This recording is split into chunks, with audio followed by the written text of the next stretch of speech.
A social worker is supposed to be a shield, a safeguard. They are the ones who are meant to stand guard, ensuring a child is entering a safe and loving home, a sanctuary from the storms they've already weathered. They are not supposed to be the monster hiding in the closet. They are not supposed to be the person who shatters a child's fragile world with a single cruel joke, delivered with a smile as cold and impersonal as a steel table in a morgue.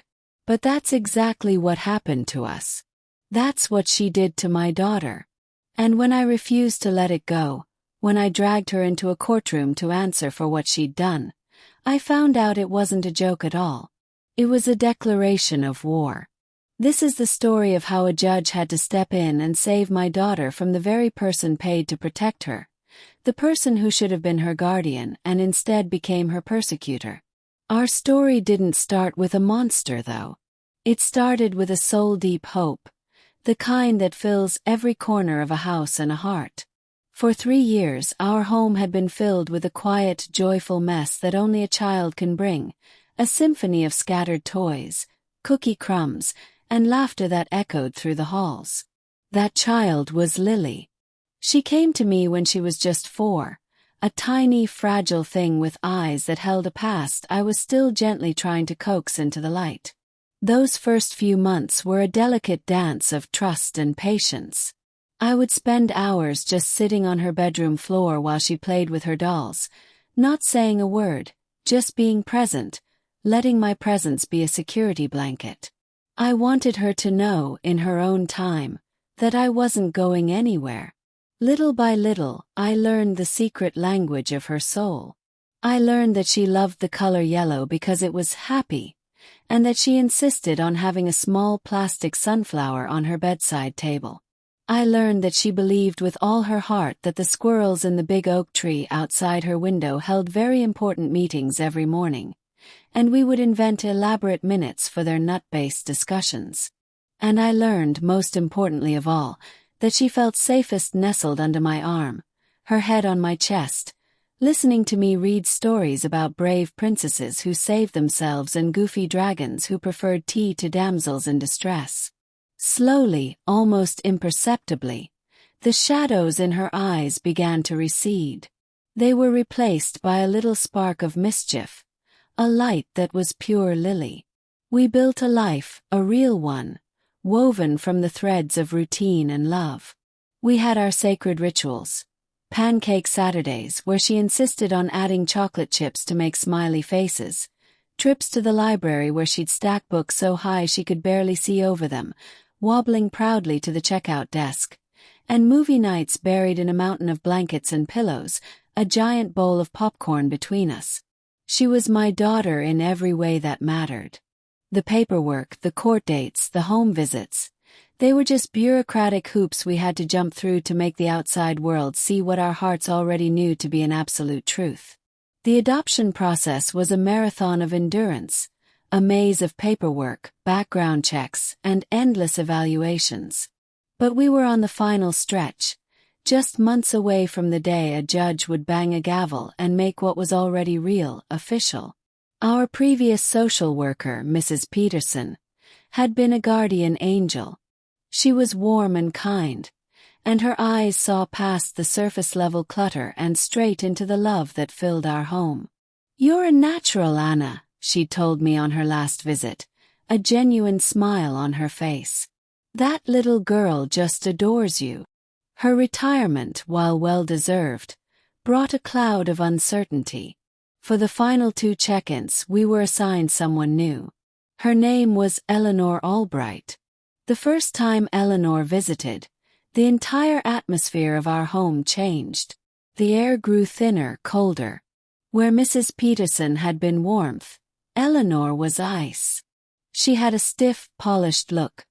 Her hair pulled back so tightly her face seemed to be in a permanent state of disapproval. She didn't enter our home like a guest. She entered like an inspector searching for dirt and flaws.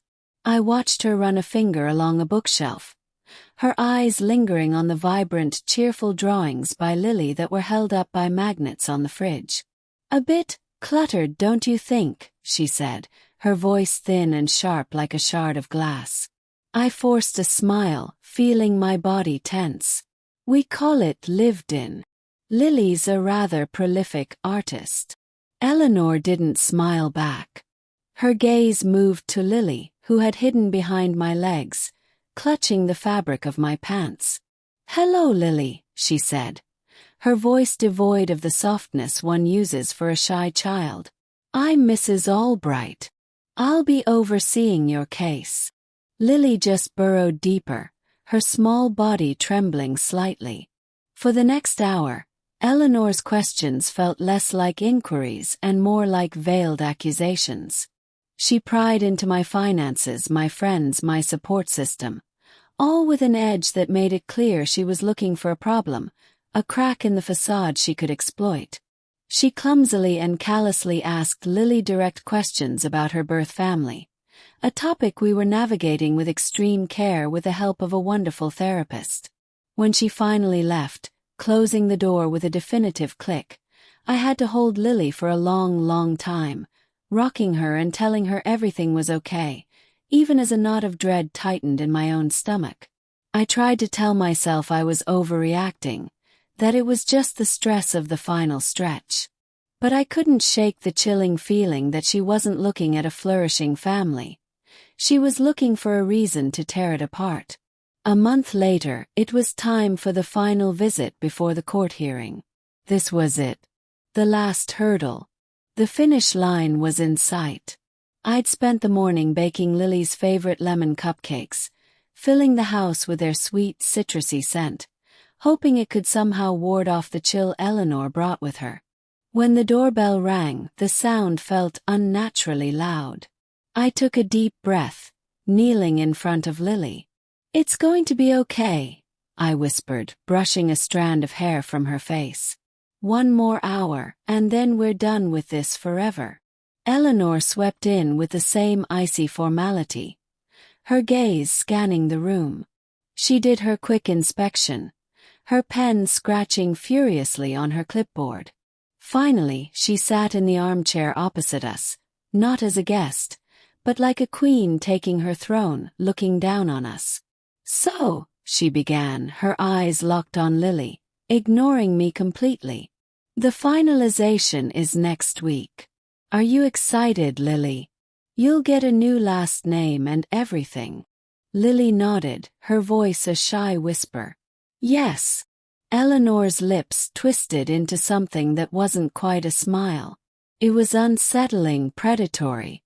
"It must be interesting," she said, her voice dripping with a strange, false sweetness. "Growing up in a home like this. So different from what you're used to." I stiffened, every fiber of my being on high alert. "Lily's home is with me," I said, my voice firm and level, a warning line drawn in the sand. "And she is thriving."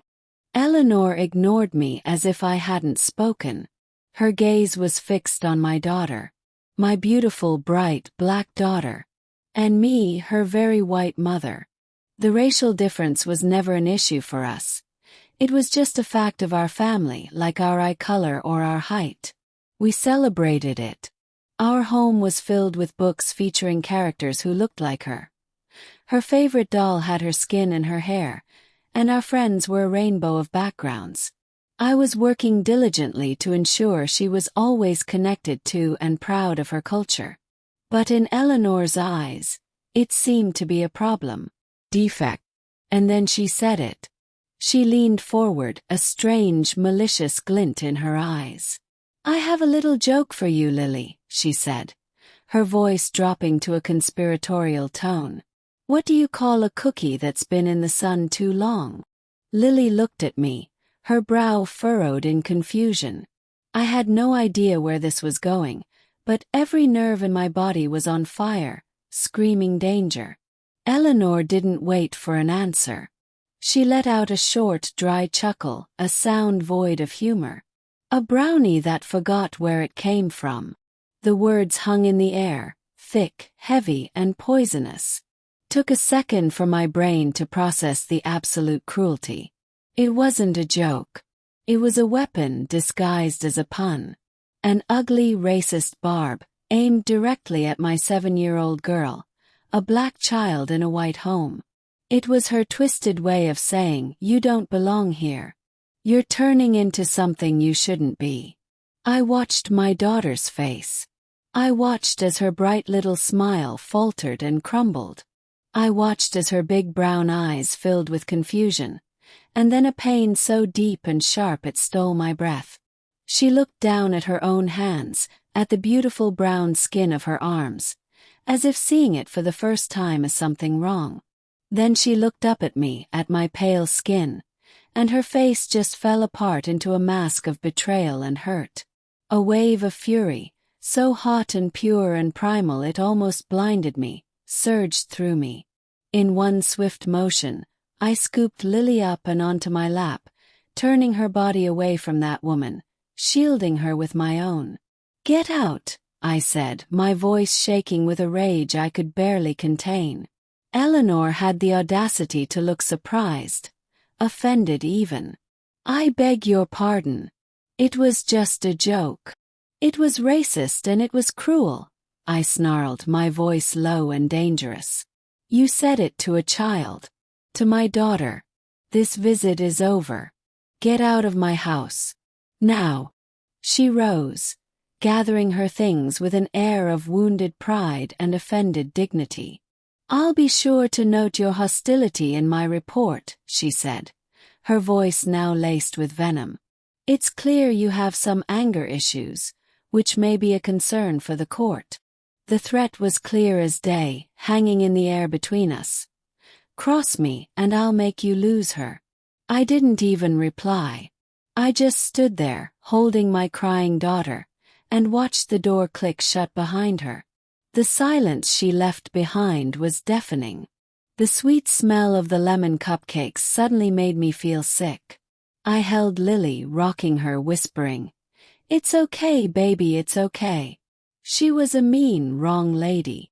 But the damage was done.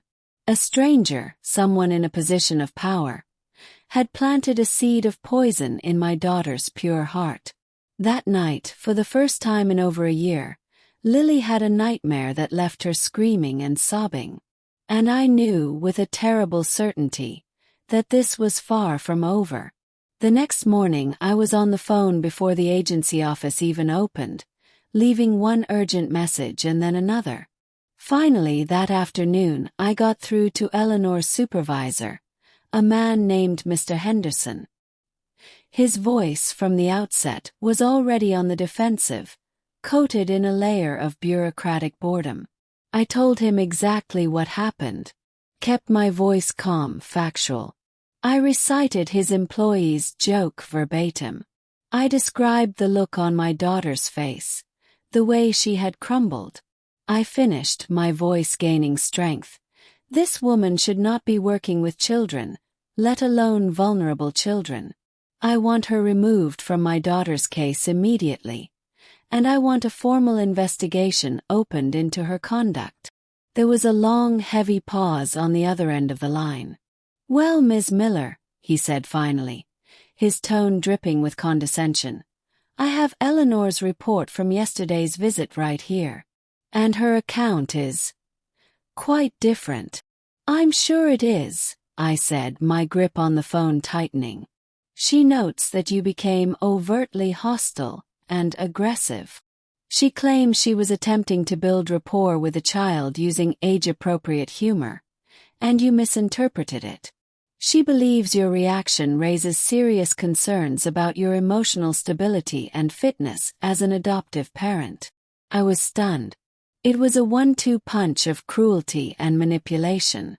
Not only had she hurt my daughter, but now she was using that incident to paint me as unstable, to undermine my very standing. It was textbook gaslighting.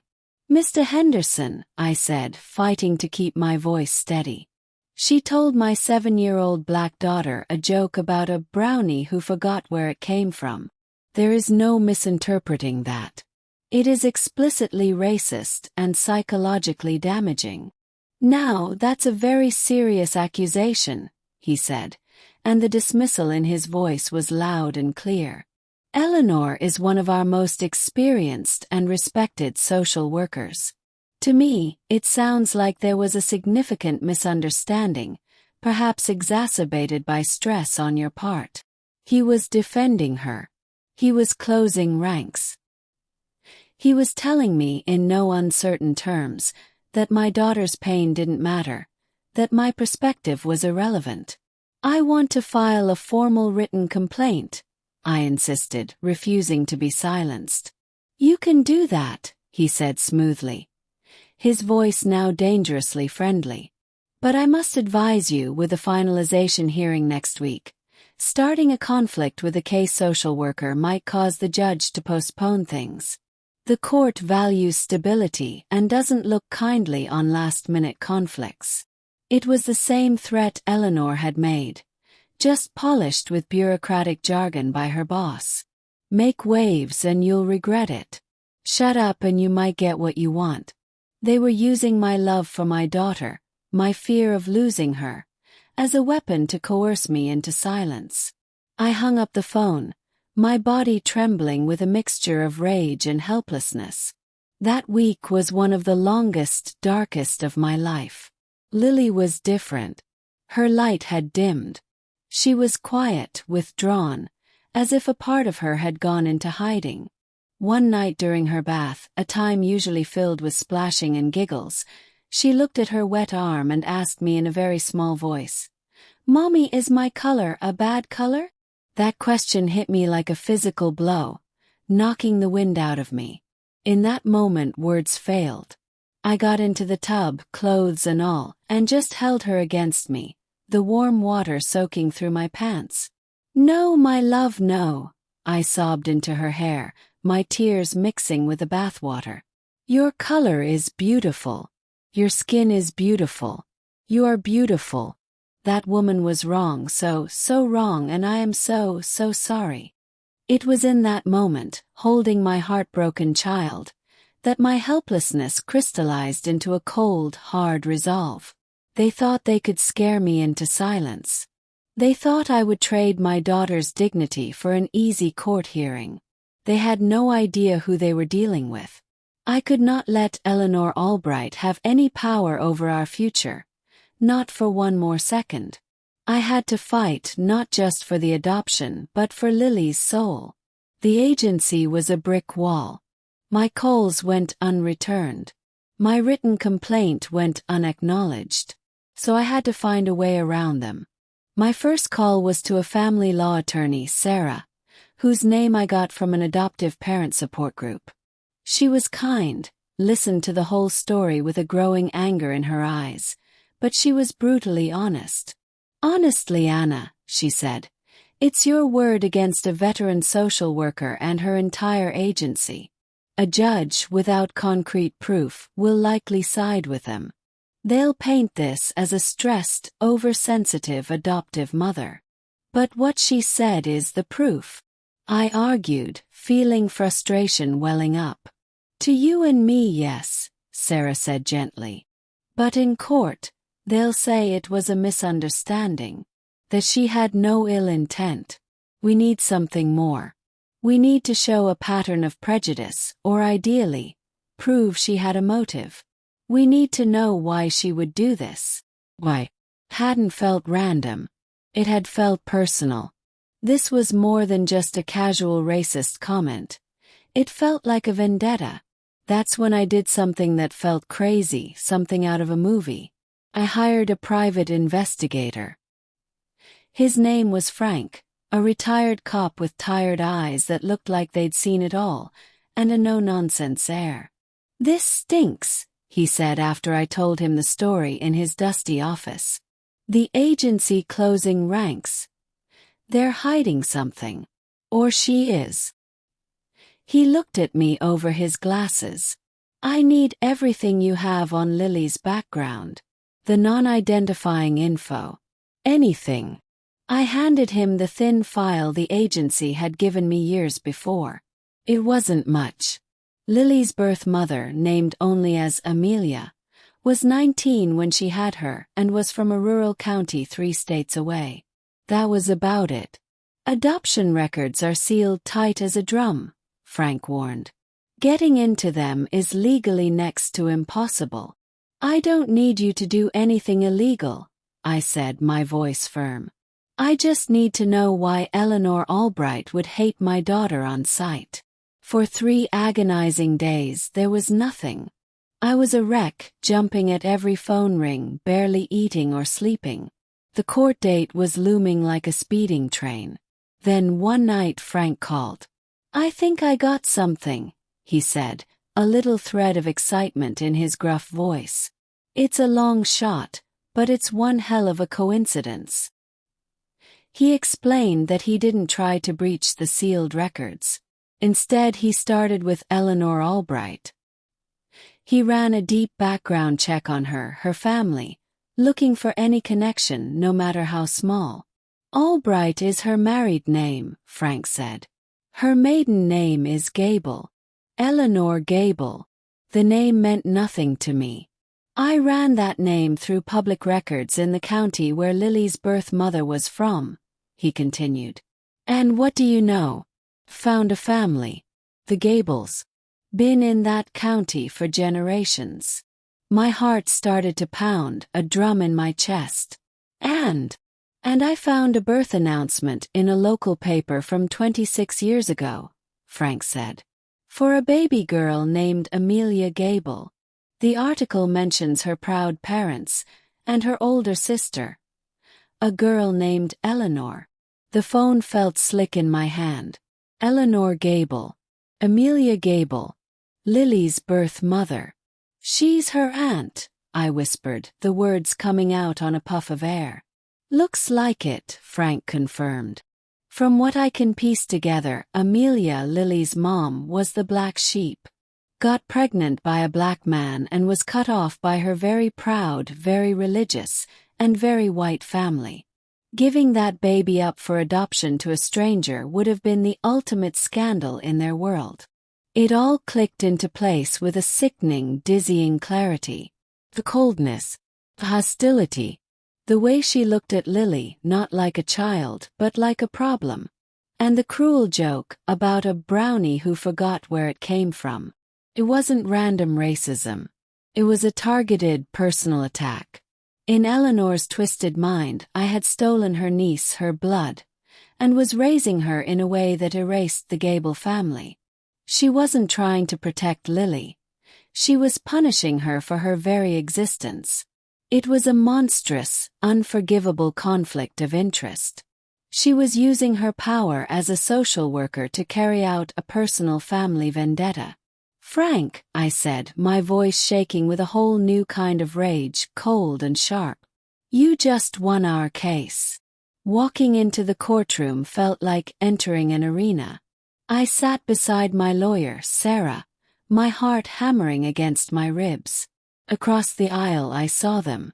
Eleanor, looking cool and professional in a gray suit, and Mr. Henderson, her supervisor, looking smug.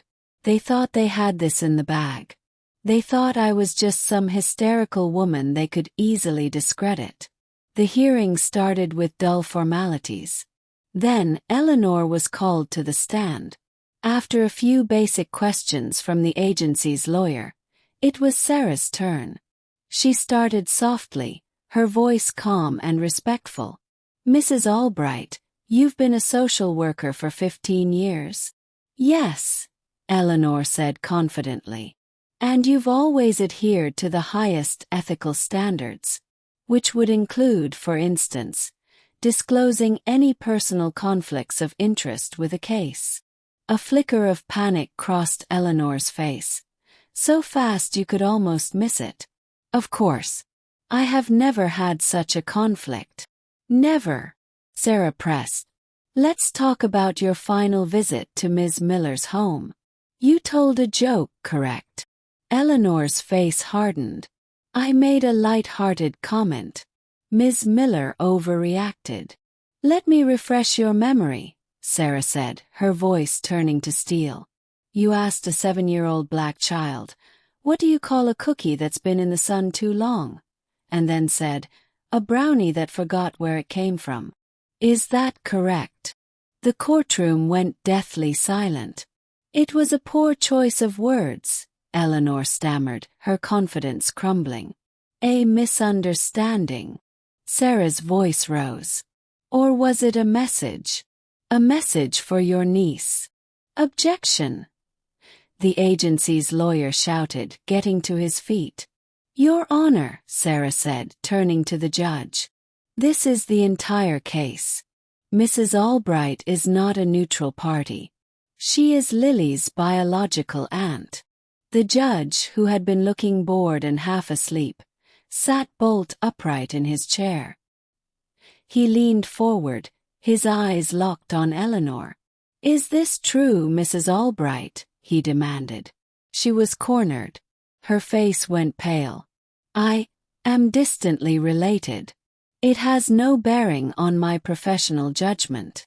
No bearing. Sarah pounced. Your maiden name is Gable, is it not?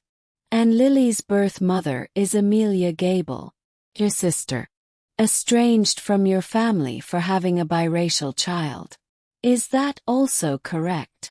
Sarah laid a folder on the table. Your Honor, we have certified copies of birth certificates and newspaper announcements.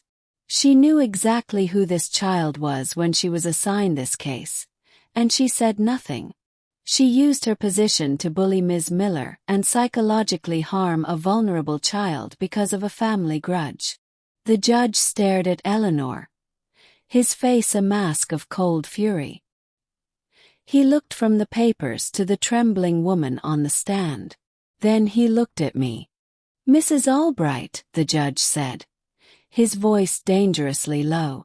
You have done more than violate professional ethics. You have weaponized your authority. You have abused the trust of this court, and far worse, you have abused a child. You took a system designed to protect and twisted it into an instrument of personal vengeance. He shook his head in disgust. This is one of the most monstrous abuses of power I have ever witnessed in this room.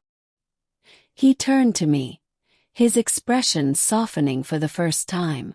Ms. Miller, please rise. I stood, my knees shaking uncontrollably. In light of the gross misconduct demonstrated by the state's representative, the judge declared, his voice booming through the room, this court finds it is unequivocally in the child's best and immediate interest to be secure in her home with her mother. I see no reason for any further delay. By the power vested in me, I declare this adoption finalized. Effective immediately. Congratulations, you are a family. He banged his gavel, the sound cracking like a gunshot. But he wasn't done. He pointed his gavel at Eleanor. As for you, Mrs. Albright, I am personally filing a complaint with the State Licensing Board recommending the immediate and permanent revocation of your social work license. And I am ordering a full investigation into your supervisor and this agency's handling of this case. Tears were streaming down my face, but this time, they were tears of relief and triumph. It was over. We had won. I walked out of that courtroom not as a potential mom, but as a mom. Forever. Few months later we got the news. Eleanor Albright had been fired, and the state board had permanently revoked her license. Mr. Henderson was demoted. The agency sent a stuffy, formal apology. I didn't even care. The only thing that mattered was Lily. That night we celebrated with lemon cupcakes. As I tucked her into bed, Lily, who had been glowing all day, hugged me tighter than ever. You're my real forever mommy, right? She whispered. Forever and always, I said, kissing her forehead. No matter what. And that's our story. It's about the failure of a system, but it's also about the unshakable power of a mother's love. It's a reminder that family isn't about blood or paperwork. It's about fighting for each other. It's about holding on tight and never, ever letting go. Thank you for listening to our story. Please, if this story touched you, consider subscribing to the channel for more stories of advocacy and hope. Like this video to help spread the message that a family's love is worth fighting for. Leave a comment below and tell me what you would have done in my situation. And please share this story with someone who needs to be reminded of the power of fighting for what's right.